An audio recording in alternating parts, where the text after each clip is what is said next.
Pavel और हेटमे ने 17वें over में 15 रन बनाए और 18वें ओवर में 7। हेटमे 9 गेंदों पर 13 रन बनाकर आउट हो गए और इसके लगे ही ध्रुव जुरेल भी 1 रन बना के आउट हो गए। अब राजस्थान रॉयल्स को 2 ओवर में 20 रनों की जरूरत थी और वो आसानी से हासिल की जा सकती थी, लेकिन कप्तान पैट कमिंस ने सदी हुई गेंदबाजी करते हुए 19वें ओवर में सिर्फ 7 रन दिए।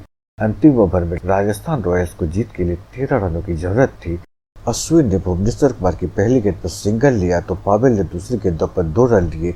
तीसरी गेंद जो कि ओवर पिच थी, इस पर पावेल ने अपने मन पर काबू रखते हुए लेग साइड में चौका मार दिया। अब जीत के लिए 3 गेंदों पर 6 रनों की जरूरत थी।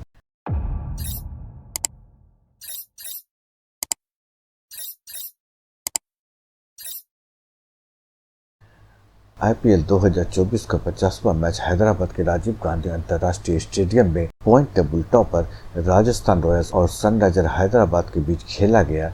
ये मैच आईपीएल के इस सीजन के सबसे रोमांचक मैचों में से एक रहा। पिछले 2 मैचों में लगातार लक्ष्य का पीछा कर हारने वाली सनराइजर हैदराबाद की टीम ने टॉस जीतकर पहले बल्लेबाजी करते हुए राजस्थान रॉयल्स के सामने जीत के लिए 202 रनों का लक्ष्य रखा। मैच काफी मजेदार रहा जब भुवनेश्वर कुमार ने पहले ही ओवर में जोस बटलर और संजू सैमसन को 0 पर आउट कर सेंचुरी फैला दिया, लेकिन यशस्वी जायसवाल और रियान पराग ने शानदार खेल का नजारा पेश करते हुए सनराइजर हैदराबाद के मंसूबे पर पानी फेर दिया और 14वें ओवर में स्कोर को 135 रनों तक पहुंचाकर अपनी टीम को मजबूत स्थिति में लाकर खड़ा कर दिया। यशस्वी जायसवाल ने 40 गेंदों पर 7 चौके और 2 छक्के की मदद से 67 रन बनाए और टी नटराजन की गेंद पर बोल्ड हो गए। हालांकि रियान पराग ने भी शानदार खेला और 49 गेंदों पर 8 चौके और 4 छक्कों की मदद से 77 रन बनाए, लेकिन वो भी जायसवाल के आउट होने के कुछ देर बाद ही कप्तान पैट कमिंस की गेंद पर आउट हो गए।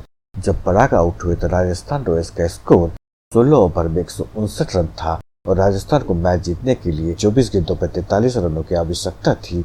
सिमरन हेटमे और रॉबिन पावेल क्रीज पर थे और लक्ष्य बेहद आसान लग रहा था। पावेल और हेटमे ने 17वें ओवर में 15 रन बनाए और 18वें ओवर में 7। हेटमे 9 गेंदों पर 13 रन बनाकर आउट हो गए और इसके लगे ही ध्रुव जुरेल भी 1 रन बना के आउट हो गए। अब राजस्थान रॉयल्स को 2 ओवर में 20 रनों की जरूरत थी और वो आसानी से हासिल की जा सकती थी, लेकिन कप्तान पैट कमिंस ने सदी हुई गेंदबाजी करते हुए 19वें ओवर में सिर्फ 7 रन दिए। अंतिम ओवर में राजस्थान रॉयल्स को जीत के लिए 13 रनों की जरूरत थी। अश्विन ने भुवनेश्वर कुमार की पहली गेंद पर सिंगल लिया तो पावेल ने दूसरी गेंदों पर 2 रन लिए। तीसरी गेंद जो कि ओवर पिच थी, इस पर पावेल ने अपने मन पर काबू रखते हुए लेग साइड में चौका मार दिया। अब जीत के लिए 3 गेंदों पर 6 रनों की जरूरत थी।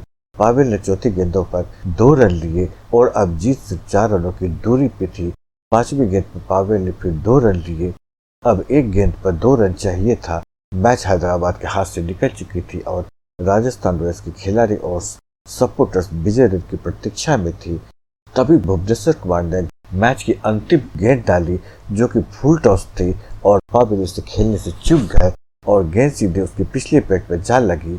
अंपायर ने रॉबिन पावेल को एलबीडब्ल्यू करार दिया। हालांकि पावेल ने रिव्यू की मांग की, लेकिन उसे पता था कि वो आउट है, इसलिए डिसीजन आने से पहले ही वो पवेलियन की तरफ लौट चले। सनराइजर हैदराबाद ने लास्ट बॉल थ्रिलिंग मैच में भुवनेश्वर कुमार की अंतिम गेंद पर जीत हासिल की। दूसरी पारी की शुरुआत और अंत दोनों ही सेंसेशनल रहा। भुवनेश्वर कुमार को शानदार गेंदबाजी के लिए प्लेयर ऑफ द मैच का अवार्ड मिला।